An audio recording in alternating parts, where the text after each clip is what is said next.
Timdiana, enduring it in search for credit.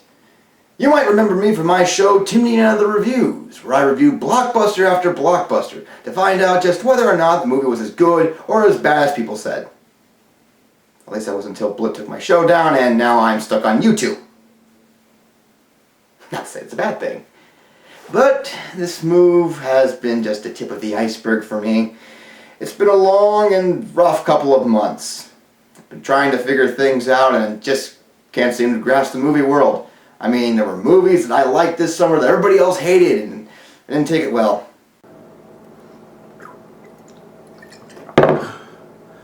And there was a movie that I hated that everyone else loved and I didn't take it well. And then I was reminded of that film again. Needless to say, it's been a rough couple of months. So there I was, trying to figure things out. So I decided to look deep in myself and figure out just who was I as a film reviewer. And so I went on a spiritual journey, 20 feet from my house. And then it dawned on me. Why was I putting so much emphasis on what those people thought? And why these things were important? When it was all said and done, through all the lights and magic of this show, what was really important was my critique. So I decided to clean the slate, start anew, create a new frontier, a cinematic adventure if you will, where I would review all kinds of things, new films, old films, good films, bad films, independents, epics, it didn't matter, as long as it's a movie, I'm going to get my 2 cents on it. So here we are on this whole new show, so to speak. So the start of this brand new adventure is none other than a superhero film. Yeah, I know, it's not that shocking, and don't be surprised to see more down the road. But in the wake of Guardians of the Galaxy, I thought it would be great to check out the Emerald Knight himself, Green Lantern.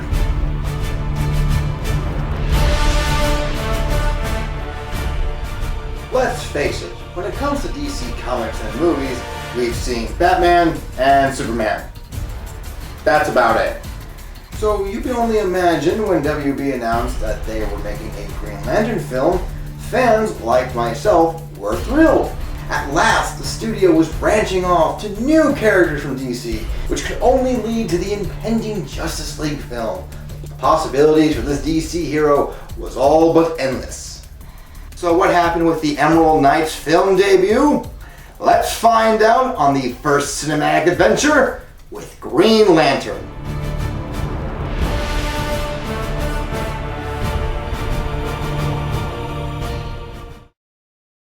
So, like a good comic book movie, this film starts off with an explanation of the Green Lanterns. 600 sectors.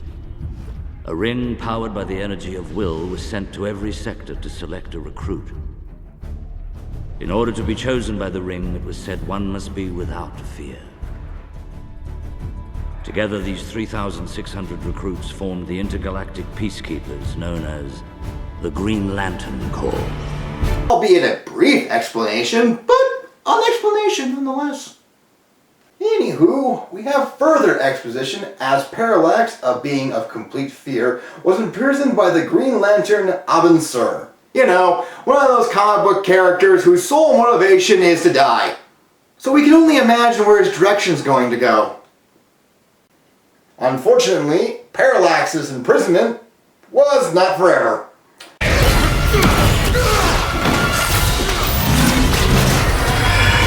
So, Parallax is a giant cloud monster.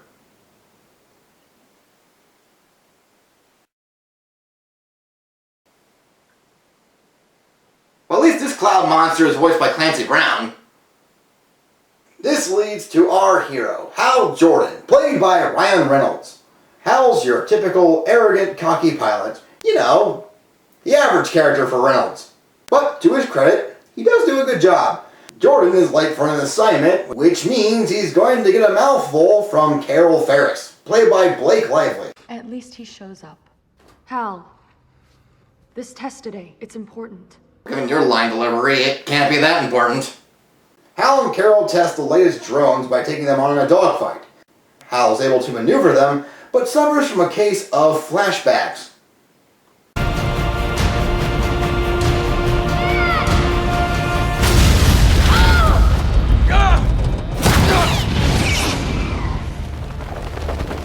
Now let that be a lesson to anyone joining the Air Force. If you're signing up, please be sure you don't suffer through horrible flashbacks dealing with plane crashes. Needless to say, no one is pleased with Jordan's performance, despite the fact that it was a test. What the hell is all this anyway, huh? What's with the ridiculous suit? I know that your dad's been bucking for you to take over the company, but this is taking things a little bit far, don't you think? You're a pilot, Carol, and a good one. Giving that up to fly a goddamn desk is bullshit. Hal, I like the business part, and I'm good at it, which, by the way, doesn't mean I'll never get in a cockpit again. It isn't one way or the other. That's the way a child looks at things, and we aren't children anymore. Oh, sorry. I figured I got my schedule worked out as these two go through character direction. That's been done over 100 times. Carry on. After a bad day, Hal visits his brother to give his nephew a gift. Ah, yes, Hal's nephew, who,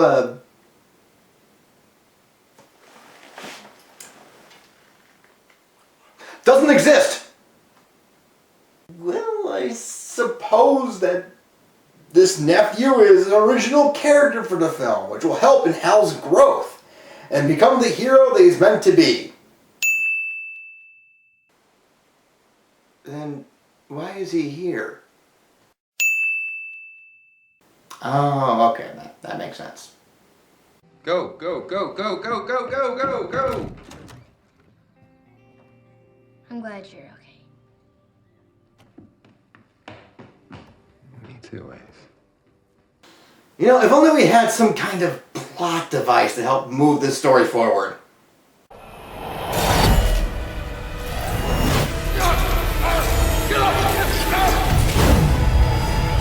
That'll work.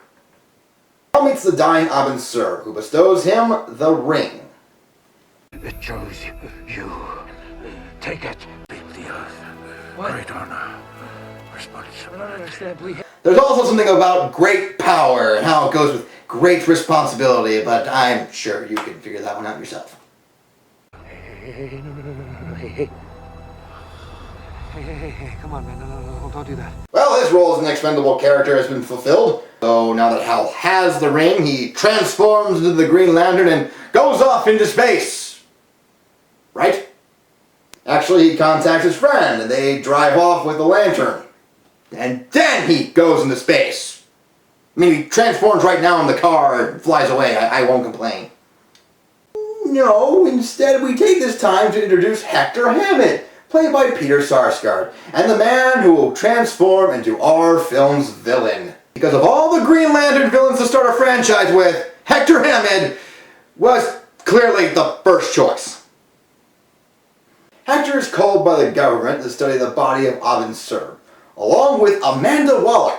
You may know her from her appearances in the likes of Justice League Unlimited and Arrow as a cold-hearted government agent who you just don't want to cross. In this movie, though, she's a scientist and has absolutely no purpose of being here whatsoever. Genius use of character movie. Simply genius. Hal returns to his apartment and tries to figure out what to do with the ring. Okay, all right. Place the ring and speak the oath. The oath. Yeah, everybody knows the oath. In brightest day. Brightest day. In blackest night. In blackest night. No evil shall escape my sight. No evil shall escape my sight. Let those who worship evil's might. Let those who worship evil's might. Beware my power, Green Lantern's light. Beware my power. Green Lantern's light. See? Everybody knows it. In blackest day or brightest night, watermelon, cantaloupe, yada yada, a superstitious and cowardly lot, with liberty and justice for all. Well, almost everybody. So, now he goes to space. Carol. Everything okay in there? It's fine. Okay, he talks to her and then flies to space. Oh, yeah, let's go. Dance with me. No.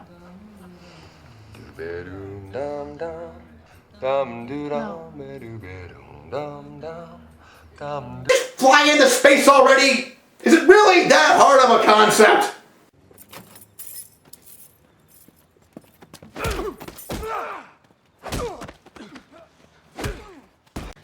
cost us all our jobs, you son of a bitch. This is for not moving the plot along. This is for not being in space. This is for your nephew. Seriously, what is that about?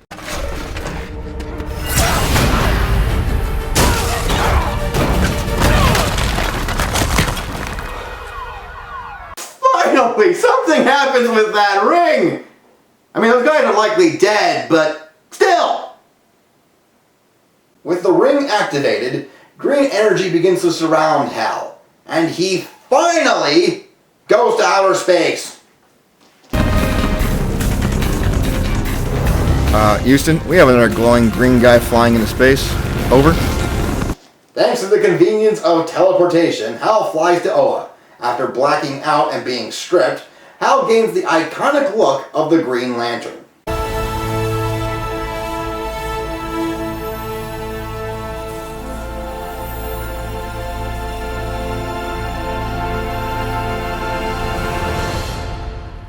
Well, I like the concept of the suit, but the mask looks really silly.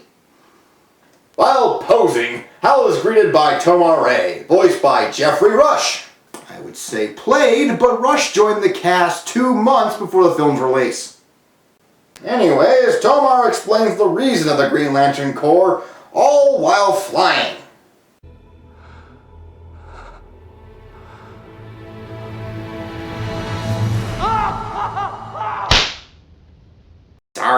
Sorry. It's just, that joke never gets old. As Hal learns how to fly, Tomar-Re continues to go into exposition. Green is the color of will. The Guardians harnessed will because it's the strongest source of energy in the universe. Everybody got that? Hal joins the rest of the Corps, who are being rallied by Sinestro, played by Mark Strong. Our finest warrior, whose light can never be replaced.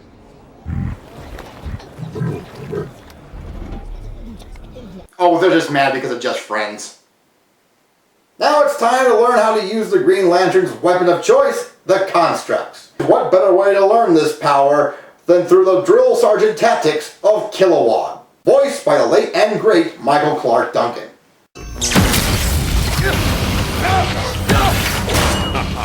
Feel that? That's the gravitational pull of your average sun. Makes flying through space very dangerous. The bigger you are, the quicker you burn. Remember that point for later, folks. Remember, your enemy, he's not gonna play fair.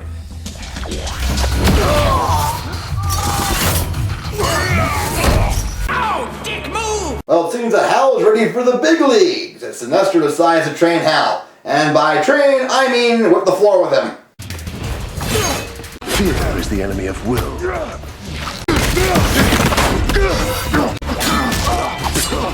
You know, I'm gonna level with you guys. This is just a gut feeling I have. Just a hunch, if you will. But something tells me Sinestro is gonna turn evil. Now, I know that seems crazy, but there's just something about this scene that gives a clue that maybe things aren't all up and up with the purple guy. It's just speculation, I don't know. Admittedly, the film's constructs aren't bad.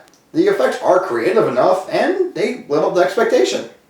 So there's a plus for you, movie. So after Sinestro whips the floor with him, Hal doubts himself and decides to leave Oa. Now this scene should lead us to a moment where Tomar-Re confronts Hal and they discuss the importance of being a Green Lantern. Maybe we'll have a little flashback to Tomar-Re's introduction of being a Green Lantern. Yeah, that'd be cool. And then he'll think about it. He'll give us a good thought. And then he'll realize that this is clearly an important role and he has to go back to training to become the Green Lantern that we all know him to be.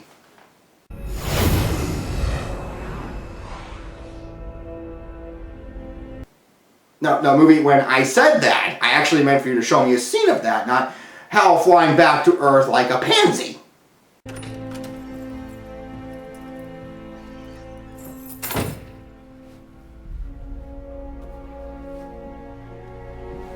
Alright, movie, okay, I will level with you. He goes back home, and then he thinks about it, then he calls up some old mentor guy to talk about it, and then he'll think about it, and then he goes back to space, and then becomes a Green Lantern.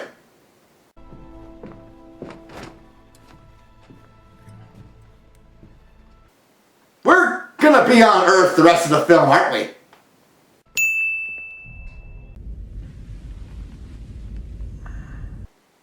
Okay, so we're back on Earth. Not what I would have gone with, but alright, well, I think we can make this work. So we'll have some other Green Lanterns show up to get Hal back, and we'll have some kind of crazy culture shock and all that, and it'll be kind of silly, but you know, we'll have just an introduction to the Green Lantern to just kind of get an understanding of these characters, right? Maybe that will work. Maybe, that we've been calling bacteria, they weren't bacteria at all. They were an entirely different type of primitive prokaryotic cell. Maybe we'll get to see more of Hector Hammond. Yes, that's what we wanted. We wanted to see more of Hector Hammond. Yes, we get to see more of Hector, who, thanks to coming in contact with the yellow element, has newfound abilities that begin to develop while he teaches class. Holy shit. What kind of freak is this? Freak!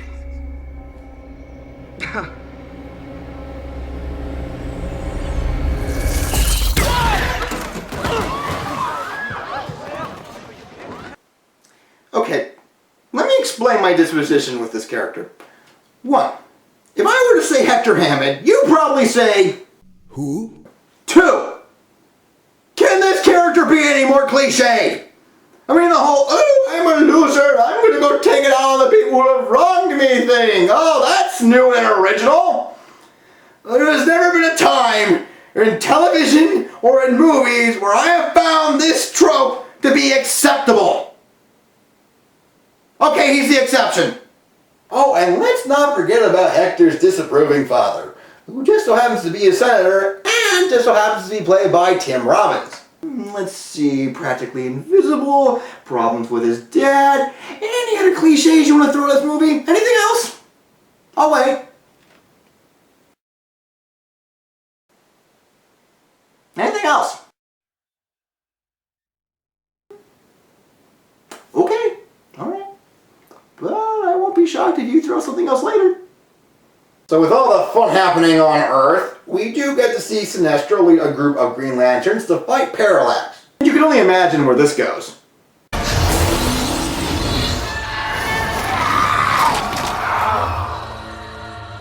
Ooh, what a twist! After getting his ass kicked, Sinestro demands answers from the Guardians, and they tell him the origins of Parallax. Alone, this Guardian entered the Forbidden Chamber. He wanted to prove the light of fear could be mastered. Consumed by the yellow power of fear, the Guardian became the very evil he had wished to destroy. He became Parallax. Well, it was either that or an insect-like creature. And again, the insect makes just as much sense as the cloud monster. Then we have no choice. We must prepare to harness the power of our enemy and fight fear with fear. To protect our sectors, we must be able to defend ourselves. We must forge a yellow ring. So your plan to fight an entity of fear is using fear. Isn't that kind of like putting out a fire with gasoline? Apparently a big party is happening at Ferris Aircrafts, and every character is invited, including Hector Hammond. Congratulations. Thank you. Here's to you and Hal, the future. Yeah, I'm sorry. So Hector is in love with this movie's love interest. See, movie, I knew you had another one for us. I just knew it. And you did not disappoint. So with a combination of being invisible, feeling rejected, and being condescended by his father, Hector has a psionic attack, leading to the party to be cut short thanks to a rampaging helicopter.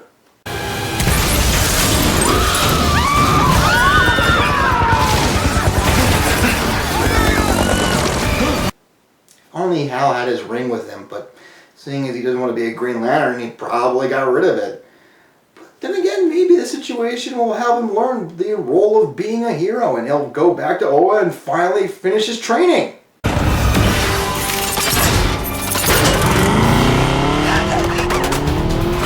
Oh, I'm sorry, I stand corrected. Hal does have his ring with him, and he can use it like a pro. And Hal doesn't seem to be having problems using the ring now.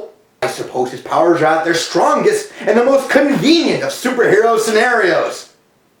With the power of the ring, Hal saves the partygoers. More particularly, he saves Carol. The next day, Hal's friend shows up at the door to get more details about Hal's powers. Now pay attention. Ah, green! Not bad, huh? You're a superhero.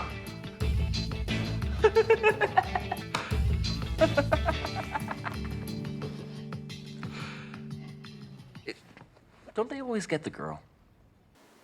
Tell me you didn't just say that.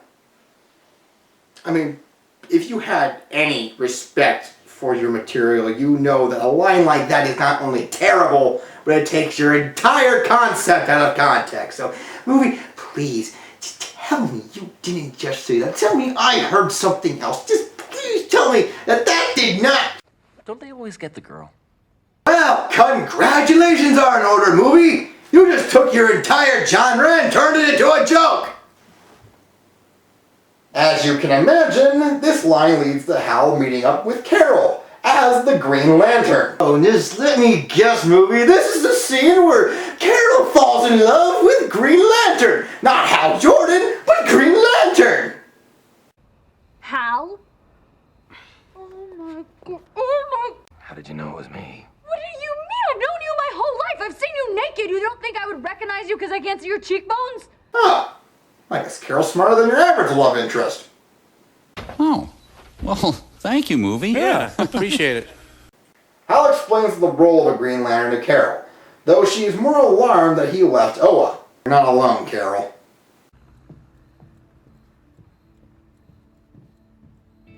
So, does that mean he's going back to Oa?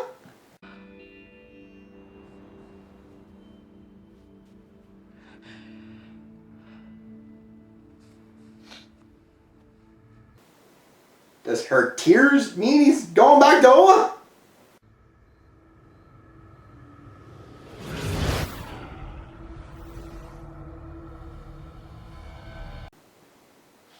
I have really got to stop getting my hopes up. As Hal flies off to ponder, Hector Hammond is back. After his last psionic attack, his mind went into a massive overload. So much so that he's gone under a major transformation.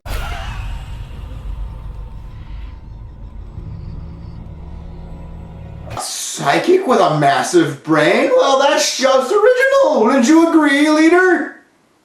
So Amanda takes Hector to the lab, and who just so happens to be there than Hector's good old daddy dearest. Buried within the body of the first. You've been exposed.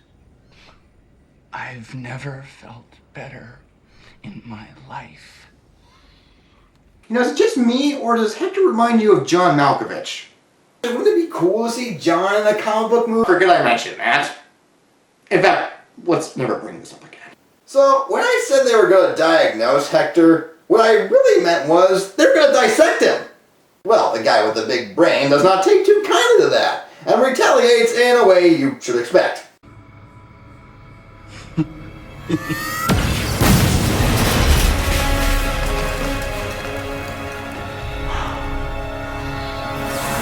Now you may be pondering, just how did Hal know there was trouble? Well, the answer to that is... Well, you got me. By all accounts, it doesn't make sense. At long last, Hal takes on his well-thought-out and tremendously developed antagonist in a fight that features some, well, fun effects. You can tell which factor the filmmakers put the most effort into. The battle between Hal and Hector continues until Hector knocks Hal down and reads his thoughts. Hal counters this by overloading Hector's brain, which creates a link to none other than Parallax. Once I have devoured your world, I will have all the strength I need to defeat the core and destroy the Guardians. Now, this probably would have been stronger if you brought out the connection between Parallax and Hector a little earlier. Not to say it was obvious, but still, some substance would have been nice. Well, now that Parallax is coming to Earth, Hal is not sure if he can do a... Wait a second! What happened to Hector? Well, you're just gonna have to stop it. Oh, I'm just gonna have to... No, movie, don't change the subject here! What happened to Hector? just let him go? It never occurred to Hal that having Hector loose just might be a problem? Well, after Carol's supporting words, Hal finally returns to Oa, where the Guardians have finished creating the Yellow Lantern Ring. You know, the one element that can hurt them, and they created it all because Sinestro said so. Easily led wise counsel. Before Sinestro can put on the ring, Hal stops him and pleads his case to the Guardians. You know, what we say on Earth, we say, I'm only human. We say it because we're vulnerable. We say it because we know we're afraid. It doesn't mean we're weak. Help me save my planet. Hal may have a hard time convincing the Guardians. But then again, they were about to give up their principles just because Sinestro said so, never mind, he might have a chance. Sure enough, Hal convinces the Guardians not to use the Yellow Ring. Hal returns to Earth to face Parallax, but only to find that Hector has kidnapped Carol. You know, Hal, this probably could have been avoided if only you just apprehended Hector in the first place. Just saying. To convince Hector not to infect Carol with the yellow element, Hal decides to give Hector the power ring. Giving a power-hungry man a power ring? Oh, this can't go wrong.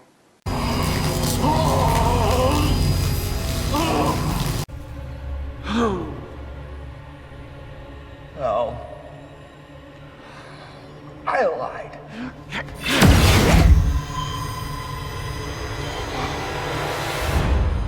I lied too.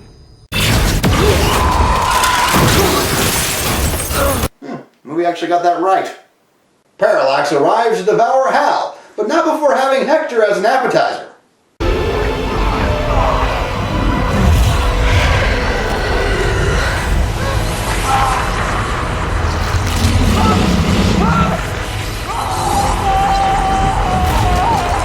And with the death of Hector Hammond, I can't help but wonder to myself, why wasn't Sinestro the villain? Now Parallax sets his eyes on the city, and I can only imagine what the response is to a massive cloud monster. We've got some good weather coming this afternoon. The clear skies with a high of 75 around noon. However, by 3, there's a chance of a giant cloud monster surrounding the city, high chance of soul-sucking, and a possibility of planetary destruction. Details on this at 5. With the city under attack, Hal jumps into action, taking on the entity of fear alone. You'd think with Parallax being a cosmic threat that Hal would have some kind of backup.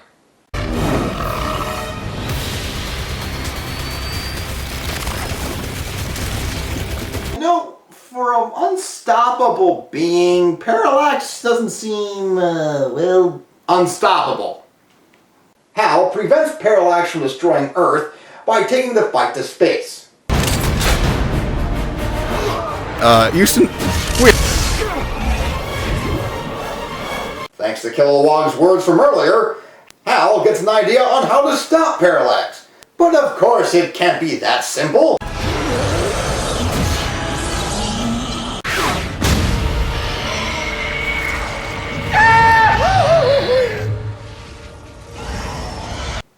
I've got to really stop saying things like that. Hal defeats Parallax and is saved by the relevant core members. Go figure. Hal is then recognized as the greatest Green Lantern ever, for some reason, which leads to Hal taking up the responsibility of being a Green Lantern and flying off into the sunset. What's that in the distance? A post-credit scene?